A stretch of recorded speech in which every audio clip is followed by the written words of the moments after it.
ازيكم عاملين ايه؟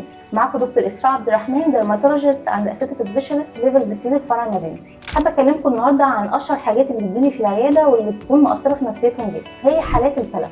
يا دكتور انا بقالي سنين بعالج الكلف وللاسف بيرجع تاني بعد ما استخدم كريمات التخفيف. طيب هو بيروح خالص؟ طب هو ليه علاج؟ حابه اكلمكم النهارده باستفاضه عن الكلف واقول لكم ان هو عباره عن تصبغات سطحيه بتاخد كذا لون وليها كذا سبب. ممكن تاخد اللون البني، ممكن تاخد اللون الجري الفاتح او الغامق. الكلف من الامراض الجلديه المزمنه اللي للاسف ممكن لو اهملنا البروتوكول او الروتين اللي الدكتور ماشيانا عليه يرجع تاني. عشان كده على الاقل ان احنا نتابع مع الدكتور كل شهرين او كل 3 شهور عشان لو في بدات اثار كلف ترجع تاني نلحق ونعالجها. من احسن الجلسات اللي بفضلها عندنا في العياده هي جلسات الفراكشن ليزر، نتائجها حلوه جدا وبتوصل معانا ل 100%. بلس ان احنا كمان ممكن نستخدم تقشير الكيميكال بطريقه معينه بحيث النتيجه معانا تظهر من اول جلسه. ما تقلقوش خالص، الكلف مش مشكله بتستمر معانا مدى الحياه، بالعكس نتيجه الجلسات والكلف بينتهي معانا تماما مع الروتين والافتر كير ودمتم سالمين.